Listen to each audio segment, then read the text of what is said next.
Orders.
Good evening. I'm Dr. Angie Taylor, President of the Washoe County School District Board of Trustees, and on behalf of my fellow colleagues, our trustees, I want to welcome you to the annual State of Education Address for 2021.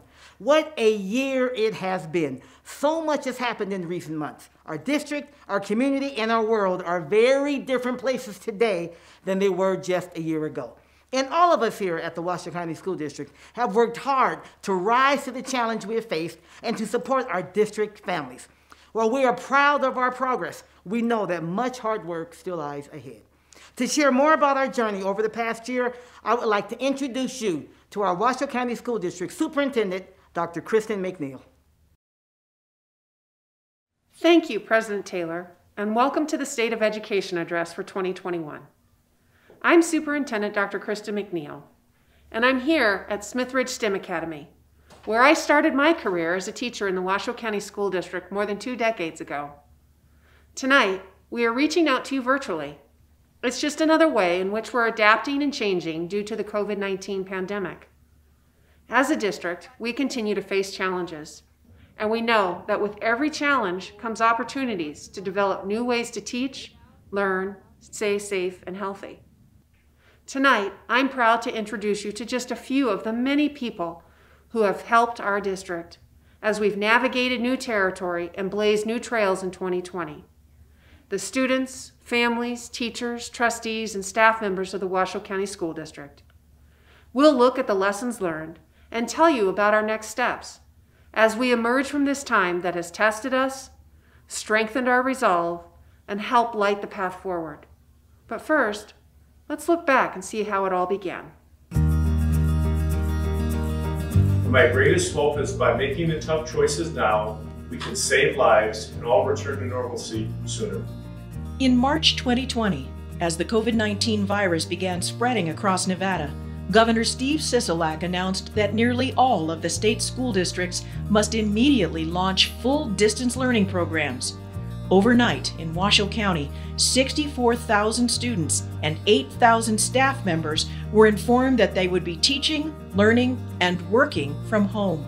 So I remember being in the kitchen, hearing and seeing the governor's announcement and thinking, oh my goodness, all right, we gotta get going, we gotta get busy. Academics was high on the priority list, but the welfare of our students was the overriding concern as the rapid spread of the virus impacted virtually every aspect of life as we knew it. Then we said we were going to get back in 2 weeks because it's spring break, and then COVID takes over and we're in lockdown for the next however many months I've forgotten by now. I told my sophomore, it is a difficult time right now, but we're going to get out of this mentally strong, academically strong. Our families have had personal losses. They've lost jobs, they've lost loved ones, income. That all takes a toll on the social and emotional well-being of our families. the health, the mental health, the physical health of our families. Kids are connected to their families, and we have to care for the entire family, and our personal connections to resources are never more important. First, district staff knew that many thousands of children in Washoe County would go hungry without daily access to school meals. So within hours of the governor's announcement, WCSD Nutrition Services and transportation employees joined with the Food Bank of Northern Nevada to provide free meals to students across the district every school day. I had a call with my entire leadership team that Sunday evening. Everybody started getting the ball rolling. We were on the phone with the food bank by the very next day, early in the morning. And we only missed that one day, that first Monday of spring break. By Tuesday, we were out at sites distributing meals. We looked at our data as to, where the bulk of our economically disadvantaged families were. And, we picked sites based on that data. And then we worked with transportation to really help fill in the gaps. The intervention department delivered food and school materials to entire families who were too sick to travel or were without transportation, and stocked food pantries at schools.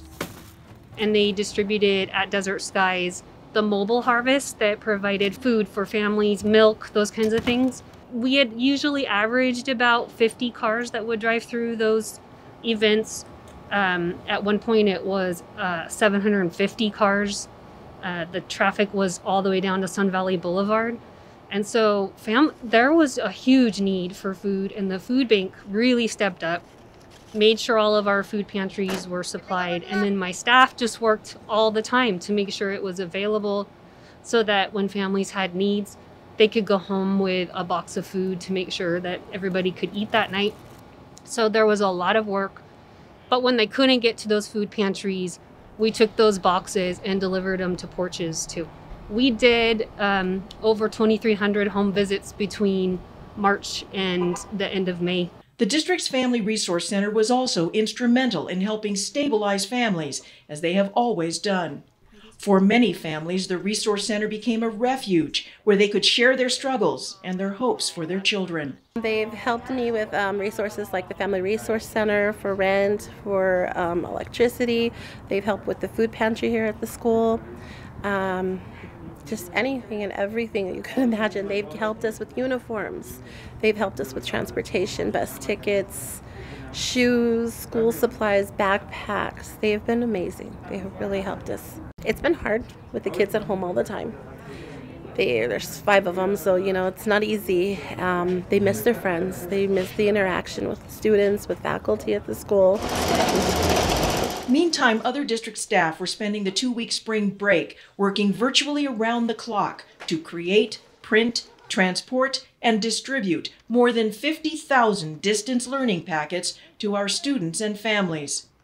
Teachers were quickly trained, and in just over 2 weeks, classes were underway once again as students finished the spring semester online. So we quickly stood up a teaching and learning task force. At that time, it was called the Distance Learning Task Force or Committee, and we divided and conquered the work. So, so many departments across the district. When I think about curriculum and instruction and English learners and gifted and talented, and our MTSS department, our Equity and Diversity department, counseling department, family school partnership department. The list went on and on as people came together. And we like to talk about sometimes lanes in education. This is my area of specialty or your area. Lanes were crossed super, super quick. How can I help you? The mission of distance and blended learning is to make sure that we have quality blended learning in place. Just as we began this new department, it was really exciting to be able to connect with stakeholders. I've spent a lot of time talking initially to high schools and middle schools, finding out how distance learning was working for them, working closely with the Teaching and Learning Committee to come up with some best practices that we could put out. For teachers, this meant moving quickly to learn and expand their skills to teach in a different way. There was excitement, but also challenges, as the district had to transition quickly. I was like that, I don't get to say goodbye, I don't get to give them their end of the year thing and make it a big deal. So It was very hard. I was very sad, but I was grateful that I still got to see them on Zoom. The district worked with community partners to provide extra supports and resources to students and families who were struggling, and worked to combat inequities by providing laptop computers, connectivity, organizing donation drives, and ordering additional devices. So they were using their parents' cell phones, and their parents were at work during the day. Once their parents got home from work, then they would immediately get on their parents' phone, and we would have our little Zoom meetings like from 6:30 to 7:30 at night, and these were second graders, but that was the time that their parents were home and that we were able to communicate. WCSD addressed basic needs for food and learning, but staff also recognized that mental wellness plays a pivotal role in academic success, and staff and students were struggling. Just trying to put a smile in your face after every single time you told them, hey, it'll get better, and then the next day it didn't get better. So that was the biggest struggle, and that's how we started losing students slowly. They just started giving up. It was a big impact to our families. Was the kids did feel unmotivated, so there was a lack of motivation for them to actually do that. Also, the way they feel isolated. As a school, we were trying to get the resources for students not to feel that way, whether it was counseling or other resources for them. If teachers are reaching out and trying to make sure, like, hey, are you okay? How is your family? I'm going to reciprocate that because we're human. To go easy, don't go hard on yourself. For me, it was my grades. Like, I would get into a hole, and then I obsess over the hole that I'm in. It's like, that's not healthy. I don't know, like when you wake up in your room and you have to do a Zoom class right next to your bed, you just kind of want to lay down all day. And it happened a lot. It was really hard to stay healthy and happy and okay with myself and my mental health because I just wasn't seeing any of my friends. I think I was very stressed and anxiety of not knowing what was going to happen next. I definitely was stressed a lot of the time, not knowing if school was going to come back or how it would look like. I was used to something, we were all used to something, and that totally changed. So just seeing how my lack of motivation was, I was scared that I couldn't get that back because we weren't going back to school. The transition to distance learning brought new challenges to families who now had to jump into this online virtual learning space that many were unfamiliar with. Many of the families did face a challenge not having internet and obviously the device for their kids to work with. The other one was that was a big challenge for parents was that they didn't understand how the either the hybrid model worked or how distance learning. They were under the impression that, oh yeah, well my kid has to, or my student has to sign in once a day and then he should be fine. We've also partnered on building the capacity of our families, supporting our families to navigate the many different technology apps that we require students to use in the classroom. And so with 21st Century and curriculum and instruction and communications, we've modeled Microsoft Teams and Edgenuity, Clever, and many different learning apps. So families know where to click and how to utilize the tools and resources. We were working with some of our partners to provide mental health support through distance, which is a very difficult thing to do. We provided online resources around social emotional learning that would help families that were now not only supporting their family in a typical fashion, but they're also supporting their children through learning. The class of 2020 commemorated its graduation with drive-through ceremonies and online celebrations. As a proud parent of a 2020 graduate, I am so proud of our seniors and how they dealt with extraordinary challenges during their last year. They all showed courage and grace. We encouraged our graduates to be the light and never give up on your dreams. And as a school year unlike any other drew to a close, we knew challenges still lay ahead.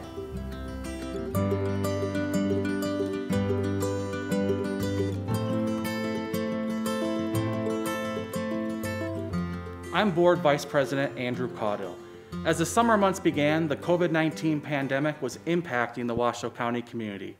As a district, we knew that our students, families, and staff members were facing uncertainty in many aspects of their lives. And I'm proud that we pulled together to recognize those challenges and work with our community to find solutions for our students, families, and staff.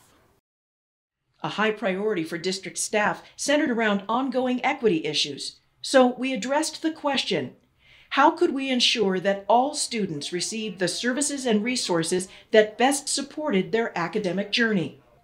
This district was committed to listening to our students, families, and staff members, learning from them, and making the best decisions we possibly could to support them. A crucial part of listening and learning revolved around Student Voice, an ongoing program that provides students with a forum to communicate with district leadership, express their views, and talk about what they need to succeed. I just want to tell you that we hear you and we appreciate that you share those kinds of things. Our students are saying what they need and what they want. Even the last student town hall that we engaged in around equity and diversity, pieces of their identity that have either been washed away because curriculum doesn't support it, or that they just don't feel like they can be their true authentic self when they show up. And I would even say that for staff, but our students are putting the call to action out. They are asking us to do something. Students want to be seen, heard, and valued. And it's very motivational because students might not feel like they have a voice, but with Student Voice we were able to create that environment where students want to join the Zoom call and want to be there to see other people's experiences. Maybe they don't want to share their own, but they're able to learn and educate themselves on what other students have been through, or just hearing someone out and learning more about them. As family graduation advocate, or in my position, I would try to go the extra mile to help that family. And the counselors as well, you know. If I couldn't get the answer, I would go to the counselor and say, hey, you know, I have this family going through this, and they're pretty helpful. In this time of uncertainty, you know, this was something that they could count on, right? This is something that our families could count on, our students could count on. They would have the meals there. It was one less thing that families needed to worry about. And I'm just beyond proud of my team for being able to provide that. I will say that one of my proudest moments of working in this school district has been seeing everybody come together and realizing we have to do everything we can to make sure that kids have access.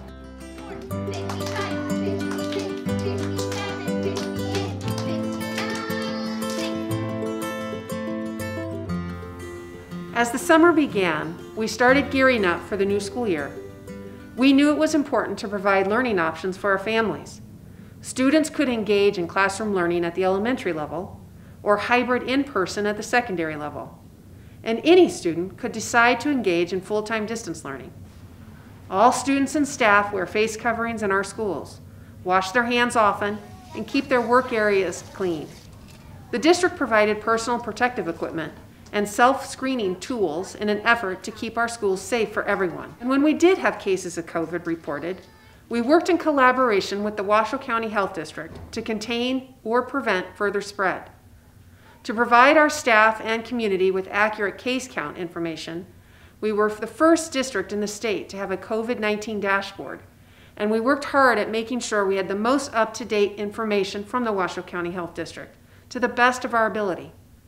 We established a partnership with Renown for employee testing, and thanks to a generous donation from Sierra Nevada Corporation, we were able to offer this to all employees, not dependent upon insurance coverage. As vaccines became available, we began setting up distribution sites for employees to help alleviate some of the burden on our community partners. Because of the relationships that existed with some of the government agencies, such as Human Services, again, the county, Washoe County Health District, University of Nevada, Reno, and then with some of our nonprofit partners, such as the Children's Cabinet, we were really able to be very quick to respond. Partnerships made it possible for the district to provide laptop computers and connectivity to students who previously didn't have access to these learning tools. In gathering and distributing tech resources for students, the district has continued to meaningfully address equity issues and learning gaps among student populations. Our community partnership initiative was headed up by the Education Alliance and Kendall Inskip. So we've been very fortunate to reap the benefits of all of her contacts in the community and all the community partners that wanted to work with us donated money in order for us to acquire laptops. We're finding pockets of philanthropy and volunteerism throughout the community where if somebody donates 1 laptop or 40 laptops, benefited from the donation of hundreds of thousands of dollars through the Education Alliance. We've tried to be responsive to those places that had the greatest technology needs. We've also set up survey tools that that allowed families to ask for connectivity because they lacked it in their home.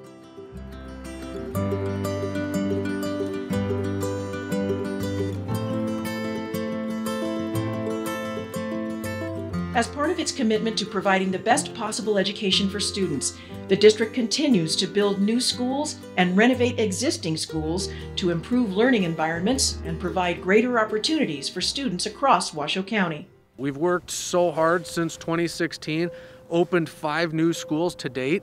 We've got 4 more under construction as we speak. Really the crown jewel of which is a new high school. Of course, Proctor Hug High School up at Wild Creek is actively under construction. We've got major projects underway now on existing schools, Swope Middle School behind us and O'Brien Middle School up in Stead.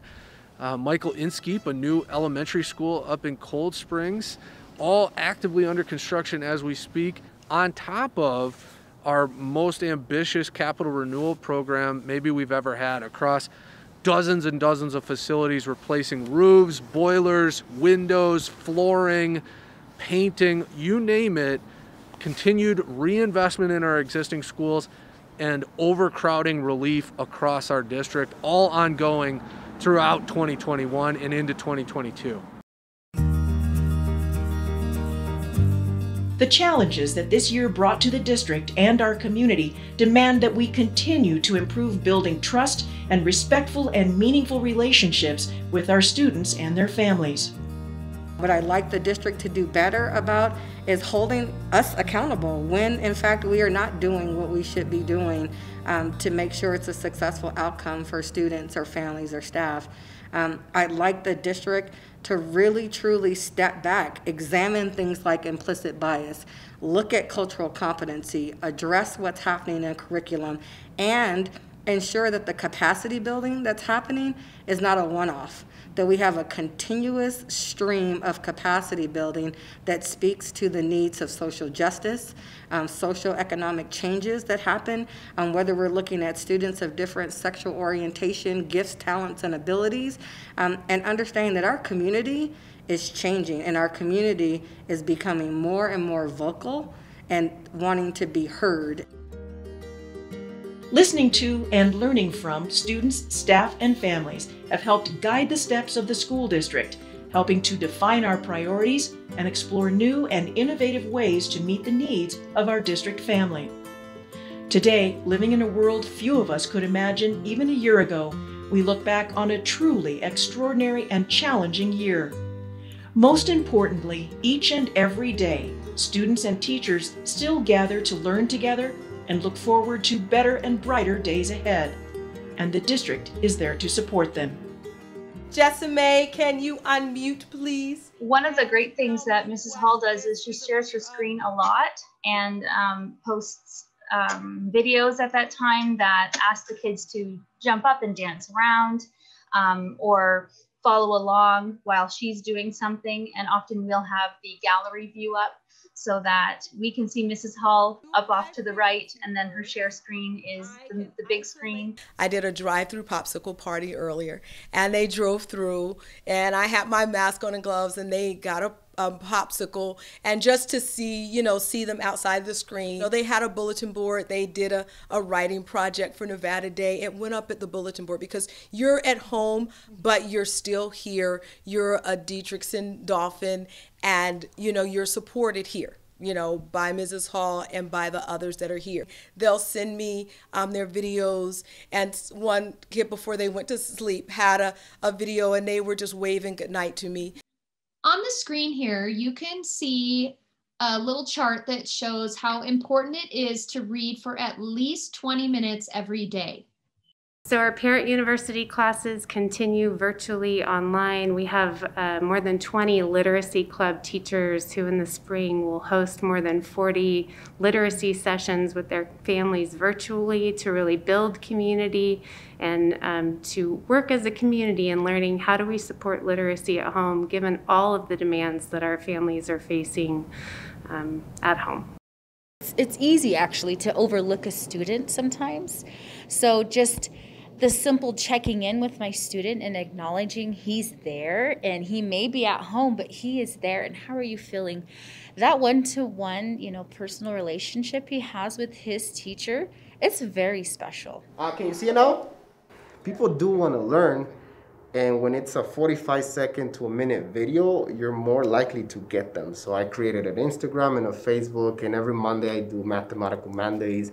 Welcome to Mathematical Monday. I'm gonna teach you some stuff. And it's a quick video, straight to the point, and I try to make it funny, and every video gets better and better, but that's one reason I decided to do it, because maybe you're not coming to school, but you see my video, and it's a quick video, and maybe you'll learn something. So hopefully they see that we're trying to reach them, and that we really care that they learn. And the leading coefficient of the top. We also have this beautiful time of teachers have been trying this. They've been playing with it instead of just hearing, oh, you should be doing this, or this might be a great idea. They've lived it and breathed it. And we have so many that stepped up and went so far beyond that we're primed and ready to go. And it's just continuing to push it. And I don't know that our kids will allow for us to go backwards. I think they're going to demand that we continue allowing them to use technology and finding the best technology and the best tools and applications that we can so that they can have a really good learning experience. I've seen that if I set my mind to it, I can work hard and do what I want in my life. And for my future, I have goals on making that difference in my community. And I feel like if I keep working towards it, this pandemic wouldn't stop that. It's continuing to make that change even through this pandemic. I've noticed people are really they value each other a lot more. I know I do. I mean, because we don't see each other a lot. So we want to treasure the time that we have, but also, I don't know, reach out. Because a lot of people are struggling. We're all learning together.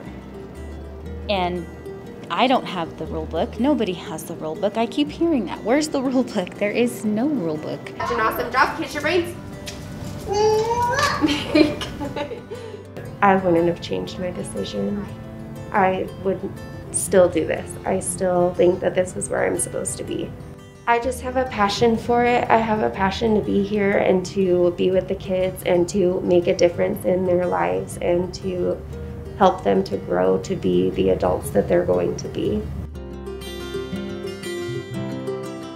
And we would always end with, this is going to be silly, but put your hands out wide, and they would all do it, and then it's like, give yourself a great big huge hug, and it's from me.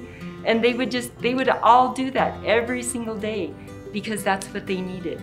So it was important for me to put on that smile and realize that somebody needed to see me and to have that communication. So. Hello, good morning. Our students are at the heart of everything we do and everything we are. We are responsible for their education, and we take that responsibility very seriously. Going forward, we will collaborate with our state lawmakers and the governor's office as they make difficult decisions regarding the budget for K-12 education. Our state's fiscal outlook is uncertain, but we will advocate for our students and our district to the best of our ability, always.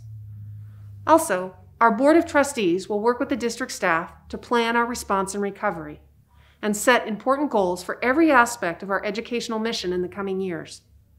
During these times of great challenge and trial, we are honored to play a larger role in the nurturing and caring for the children of Washoe County. Our children, who will carry this community into the future with the lessons they have learned from us here, now. We are proud of our work, and we have more work to do. I appreciate the opportunity to share this extraordinary year from the perspective of our staff, students, and families of the Washoe County School District. Thank you for joining us this evening for the State of Education Address. Please continue to be safe.